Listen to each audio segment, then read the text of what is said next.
हम जब भी किसी शिवालय में दर्शन हेतु जाते हैं तो देखते हैं कि शिवलिंग पर हर समय जल अथवा दूध से अभिषेक होता रहता है। इसके अलावा शिवलिंग के ऊपर भी एक लटकता हुआ कलश होता है जिसके नीचे एक छोटा सा सेद होता है और अविरत जिसमें से जल की धार भगवान पर गिरती रहती है। ये दृश्य देख कभी ना कभी तो आपके मन में प्रश्न जरूर उठता होगा कि आखिरकार ऐसा क्यों किया जाता है। आज हम इस वीडियो के माध्यम से भगवान शिव के अभिषेक करने के वैज्ञानिक कारण और उसके लाभ जानेंगे। हमारे सनातन धर्म के हर पुराण धर्म ग्रंथों में 12 ज्योतिर्लिंगों का वर्णन मिलता है जो इस प्रकार से है। पहला सोमनाथ जो गुजरात के सौराष्ट्र क्षेत्र में है। दूसरा श्री मल्लिकार्जुन जो आंध्र प्रदेश के श्रीशैल पर्वत पर है। तीसरा महाकालेश्वर जो मध्य प्रदेश के उज्जैन में स्थित है। चौथा ओमकारेश्वर जो मध्य प्रदेश के खंडवा जिले में स्थित है। पांचवा केदारनाथ जो उत्तराखंड के रुद्रप्रयाग जिले में है। छठा भीमाशंकर जो महाराष्ट्र के पुणे जिले में स्थित है। सातवां काशी विश्वनाथ जो उत्तर प्रदेश के वाराणसी में स्थित है।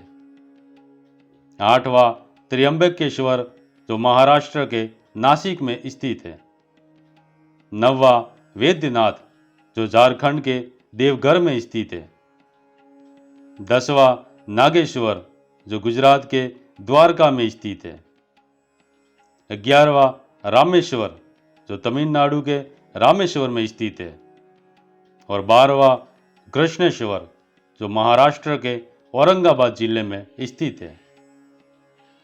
इन सभी स्थानों पर भगवान शंकर ज्योति स्वरूप विराजमान है, ऐसा हम सुनते हैं अथवा तो शास्त्रों में पढ़ते हैं। कहने का तात्पर्य इतना है कि हमारे मंदिर अथवा शिवालय एक विशेष प्रकार की सकारात्मक ऊर्जा के केंद्र है, क्योंकि मंदिरों में नियमित पूजा पाठ आरती अनुष्ठान चलते रहते हैं। मनोविज्ञान भी मानता है कि किसी एक ही पर्टिकुलर एरिया में प्रतिदिन सकारात्मक कार्य किए जाए तो वहां के वातावरण में अद्भुत बदलाव आ जाता है और उस स्थान के संपर्क में आने वाले मनुष्य के मस्तिष्क में रासायनिक बदलाव होते हैं और वह शांति का अनुभव करता है। उनमें भी जो हमारे पौराणिक स्थान है वह विशेषकर है, क्योंकि वहां पर प्राचीन काल से कई ऋषि मुनियों ने उस स्थान पर शिवलिंगों की स्थापना कर तथा उनको माध्यम बनाकर जप तप साधना की है। इस कारण से वहां पर एक प्रकार की सकारात्मक ऊर्जा या पॉजिटिव एनर्जी विकसित हो जाती है। अभी हमने कुछ वर्षों पूर्व अर्थात 2013 में हुई केदारनाथ आपदा को देखा है, जिसमें बहुत बड़ी तबाही हुई। सारा क्षेत्र उजाड़ हो गया, मगर भगवान शिव के मंदिर को इतना बड़ा जलजला भी बहा नहीं सका। यह है जागृत अर्थात जीवंत प्राण ऊर्जा से भरपूर होने का प्रमाण। अब करते हैं कुछ आधारभूत बातें। हमारे जितने भी ज्योतिर्लिंग, शिवालय, देवालय, मंदिर, मठ आदि ये सब किसी न किसी नदियों, नहरों, तीर्थों, तालाबों के किनारे होते हैं। आज भी जितने भी प्राचीन पौराणिक मंदिर हैं, उन्हें आप स्वयं देख सकते हैं। वहां कोई नदी, तीर्थ या जलकुंड अवश्य होगा। सनातन धर्म का आधार है वसुदेव कुटुंबकम, अर्थात सब जीव एक परिवार है। इसीलिए हमारी पूजा के अंत में बोला जाता है कि सर्व संसार का कल्याण हो। अब इसे हम विस्तार से समझते हैं। जब जलाभिषेक करते हैं तो जल, विद्युत व ऊर्जा का सुचालक होने से शिवलिंग से उत्पन्न होने वाली ऊर्जा को सोख लेता है, जिससे वो जल ऊर्जा मिश्रित या विद्युतिक या चुंबकीय बल से युक्त हो जाता है। जब वही सकारात्मक ऊर्जा से युक्त जल नदियों, तीर्थों और जल कुंडों में जाता है, तो वह जल भी उस ऊर्जा और बल से परिपूर्ण हो जाता है, जिसमें हम स्नान करते हैं अथवा जलपान करते हैं। तो हमारे अंदर भी वह दिव्य ऊर्जा प्रवेश कर जाती है। इससे आगे खेतों में सिंचाई करते हैं, तो उस अन्न में भी वही दिव्य ऊर्जा समा जाती है और उस अन्न का भोजन करने पर वह ऊर्जा हमारे शरीर में पहुंच जाती है। इसी दिव्य ऊर्जा के कारण इनको तीर्थ और पवित्र नदियां कहा जाता है, और यही कारण है इन तीर्थों और पवित्र नदियों के जल को हम अपने घर में रखते हैं और घर व मंदिरों को शुद्ध करने के लिए छिड़काव करते हैं, जिस कारण से बुरी शक्तियां अर्थात नकारात्मक ऊर्जा घर और मंदिर में प्रवेश नहीं कर पाती। अब जल के साथ चावल, अनाज, जौ, तिल, दाल और मीठा डालकर अभिषेक क्यों करते हैं? तो इसे भी समझते हैं कि जो तीर्थ, नदियाँ और जल कुंड का जल है वो दूषित ना हो।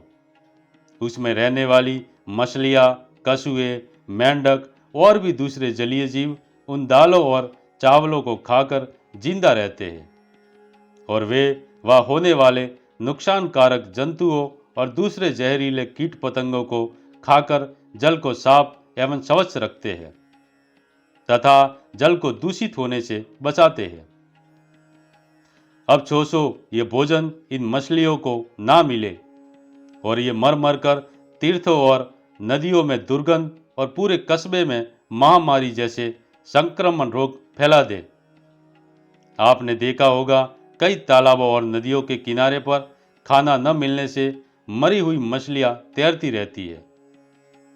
एक बात और, जब इन जलीय जीवों को खाना मिलता है तो इनकी प्रार्थना से अभिषेक करने वाले और जलीय जीवों के बीच भावात्मक रिश्ता बनता है, जिससे उस प्रार्थना से अभिषेक करने वालों को शांति और सुख मिलता है।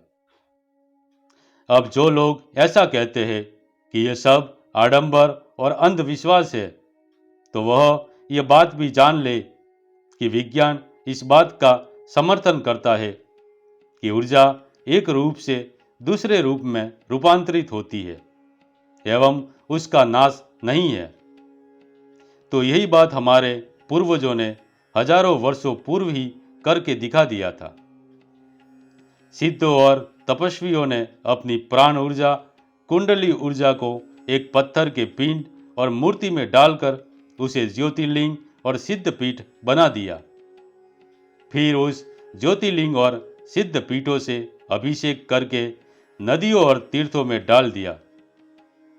वहां से उस ऊर्जा को स्नान करने और उस जल को पीने वालों के अंदर पहुंचा दिया, जिसे उनके अंदर दिव्य ऊर्जा और प्रतिरोधक शक्ति बन गई। विज्ञान कहता है कि किसी वस्तु की ऊर्जा एक समय बाद लगातार उपयोग होने पर खत्म हो जाती है, मगर हमारे पूर्वजों ने तो अनंत ऊर्जा शक्ति के स्रोत बना दिए, जिनसे हजारों लाखों सालों से आज भी ऊर्जा का प्रवाह बना हुआ है और आगे भी कितने ही वर्षों तक बना रहेगा। अब आप स्वयं अपने अंतर मन से सोचकर देखो कि इतने बड़े महान वैज्ञानिकों ने दूध, घी और दही को अभिषेक करके बर्बाद कर दिया, तो मैं आपको बता दूं कि हम कितने बड़े पढ़े लिखे महामूर्ख हैं।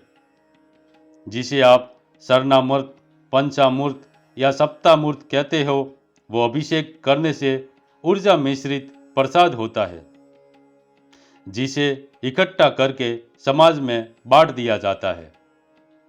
मगर आज हमारा दुर्भाग्य है कि हम उस जल या दूध को, जो महाअमृत है, उसे ऐसे ही अज्ञान के कारण नालियों में बहा रहे हैं।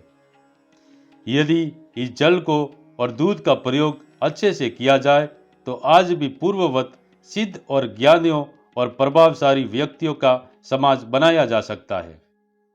यह है हमारी धर्म की वैज्ञानिकता, जिससे हमारा अधिकांश समाज अभी तक अनजान है। दोस्तों, उम्मीद करता हूँ आपको मेरी बताई ये जानकारी अच्छी और ज्ञानवर्धक लगी होगी।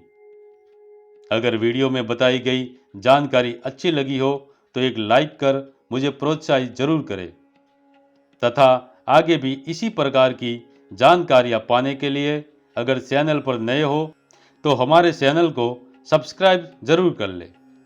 धन्यवाद।